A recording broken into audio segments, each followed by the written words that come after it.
바이소입니다. 지난 시간 미국의 빅브라더 워너브라더스 스튜디오가 우리나라 CJ와 동맹을 맺은 것에 대한 자세한 소식과 외신들의 반응을 전해드렸죠. 오늘은 이어서 대한민국 콘텐츠와 전 아시아 시장을 둘러싸고 벌어지고 있는 치열한 글로벌 OTT 업체들의 전쟁에 대한 소식을 전해드리려고 합니다. 지금 아시아 시장을 둘러싼 한류 쟁탈전은 상상을 초월하고 있는데요. 그 이야기들은 정말 흥미진진합니다. 최근 워너브라더스의 자회사이자 드라마 명가라 불리는 HBO도 이들의 OTT 서비스인 HBO Max를 통해 아시아 시장에 본격적으로 진출했는데요. 우리에게도 왕좌의 게임, 체르노빌, 소프라노스 등으로 잘 알려진 HBO는 특히나 경쟁이 치열한 아시아에 진출하며 차별화된 전략을 세웠다고 합니다. 일단 현재 상황 전 세계에서 가장 큰 시장이자 잠재력도 뛰어나다 평가받는 아시아, 여기에 진출해 있는 글로벌 OTT 기업들은 넷플릭스와 디즈니 플러스 그리고 아마존 프라임 비디오인데요. 여기에 후발주자로 뛰어드는 HBO Max는 디즈니와 아마존이 제작한 현지 콘텐츠들이 큰 성과를 얻지 못하는 것을 지켜봤기에 기존의 할리우드 콘텐츠들을 앞세워 공략하면서 서서히 단계를 올리겠다는 전략을 세웠다는 것입니다.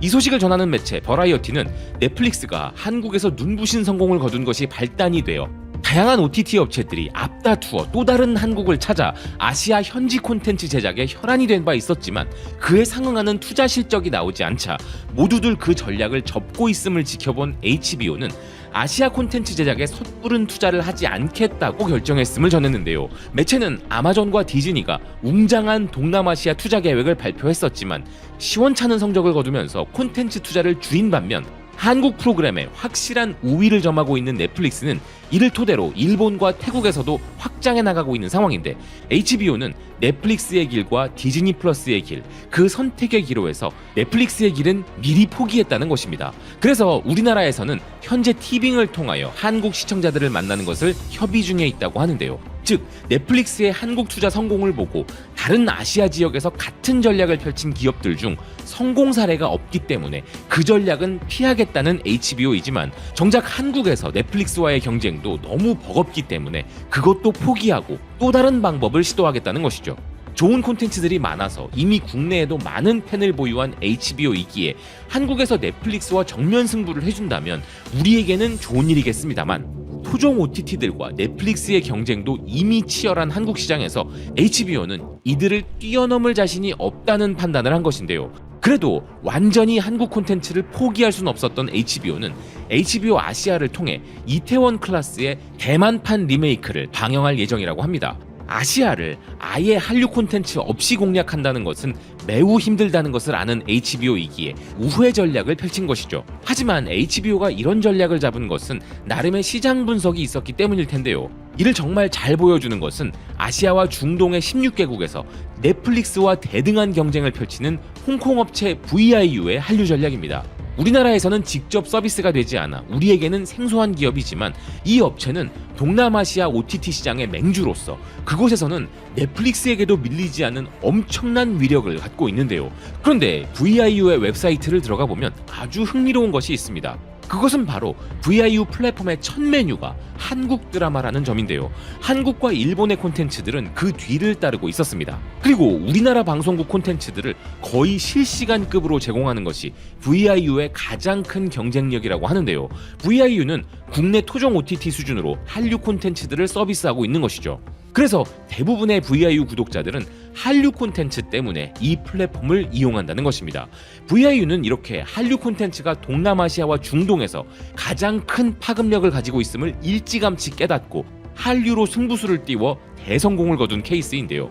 이들의 한류 활용은 여기서도 멈추지 않고 있는 상황입니다. 미국 매체 포브스는 미국 마블 스튜디오의 임원 출신으로 VIU 필리핀의 오리지널 콘텐츠 책임자인 코리나 비스탄이 내세운 전략에 큰 관심을 보였는데요. 기사는 한국 드라마를 보면 고급 한식 요리들은 물론 붕어빵과 같은 길거리 음식 등 다양한 한식을 즐기는 장면들이 나오는데 이러한 점을 잘 아는 코리나 비스탄은 아시아 다문화 음식을 주제로 하는 드라마 시크릿 인그리디언트를 제작하기에 이르렀고 여기에 한국을 담아내려는 전략을 세웠다는 것입니다. 그리고 한국 드라마의 느낌을 내기 위해 많은 공을 들였다고 하는데요. 이 드라마는 자카르타 배경이지만 한국 배경의 미국 드라마 엑소키티에 출연했던 이상원 배우를 주연으로 내세우고 있습니다. 여기에 식객2 김치전쟁을 집필한 백동훈 작가와 한국 드라마 라켓소년단을 연출한 조영광 감독을 참여시켜 한국적인 색채를 더하는 전략을 세웠다는 것입니다. 코리나 비스타는 이 드라마에 대해 이렇게 말했는데요. 우리는 다문화적인 이야기를 만들고 싶었고 필리핀에서 제작하지만 필리핀만을 위해 제작한 것이 아니었다. 우리는 이 작품이 한국 드라마처럼 느껴지길 바라면서 한국 작가와 한국 감독, 한국 배우를 포함시켰고 여기에 동남아시아의 문화적 요소를 녹여내고 싶었다. 마블에서 일하다가 필리핀으로 돌아왔을 때 한국 드라마의 인기에 대해 실감하게 되었다는 코리나 비스타는 2022년에는 한류를 사랑하는 필리핀 사람들의 이야기 K-러브를 제작하기도 했는데 이번 드라마에서는 더욱 한류 색채를 내기 위해 한국 배우가 필요했다는 것입니다. 그때 마침 엑소키티의 이상원 배우가 떠올랐다는 것인데요. 그리고 코리나 비스타는 이 드라마를 인도네시아 배경으로 제작하면서 인도네시아 사람들이 필리핀 사람들보다 한국 드라마에 대한 열정이 더 크다는 사실에 깜짝 놀랐다고 합니다. 그리고 비스타는 필리핀과 인도네시아 시청자들이 글로벌 인기를 얻고 있는 한국 배우가 그들의 자국 화폐를 사용하거나 자국 음식을 먹는 모습을 보며 감동했다는 반응을 보였다고 이야기했는데요. 시청자들은 한국의 스타가 그들의 문화를 인정해주는 것 같은 느낌을 받았다는 것입니다. 그리고 비스타는 드라마 제작 과정 중에 있었던 백동훈 작가와의 비하인드도 전했는데요. 백동훈 작가와 작업하면서 그가 소주라든지 재벌과 같은 한국어 단어들을 과소평가하고 있다는 사실을 발견했다는 것이었습니다. 백동훈 작가는 아시아 전역의 사람들이 시청할 드라마이기 때문에 소주 대신 맥주라는 단어를 사용하여 이해를 돕고자 했다는 것인데요. 하지만 백동훈 작가가 모르는 게 있었다면서 비스타는 아시아의 시청자들 중에 한국의 소주를 모르는 사람은 없다고 말해줬다는 것입니다. 이렇게 한국어가 이미 필리핀 문화에 깊이 스며들어 있다는 사실을 백동훈 작가가 몰랐던 것이 재미있었다는 그녀는 이 드라마가 한국 드라마처럼 느껴지길 원했을 뿐만 아니라 애초부터 한국어 단어들을 추가하고 싶었다고 이야기했는데요. 전 세계적으로도 그렇지만 특히나 동남아 시장에서는 한국어 단어들을 사용하거나 한국적 스토리 요소들을 추가하면 오히려 시청자들이 친숙함을 느낀다고 설명했습니다. 이렇게 동남아시아 시장에서는 자국 드라마에 한국적 요소가 포함되어도 이미 한국 언어와 문화는 그들의 일상에 녹아있기 때문에 아무도 어색하게 생각하지 않을 정도라는 것인데요. 이 드라마는 2024년 아시아 아카데미 크리에이티브 어워즈에서 브랜드 프로그램 부문과 스트리머 오리지널 픽션 부문 최우수 작품상을 수상하기도 했습니다. 여기서 우리가 확실히 체감할 수 있는 사실은 한국 드라마는 이제 단순히 인기가 많은 수준을 넘어 동남아에서는 드라마 제작의 표준이 되고 있다는 것이죠. 그래서 한국 드라마는 그들에게 성공 방정식 그 자체가 되었다는 것인데요. 그런데 이런 현상은 비단 동남아시아에서만 벌어지는 것이 아닙니다.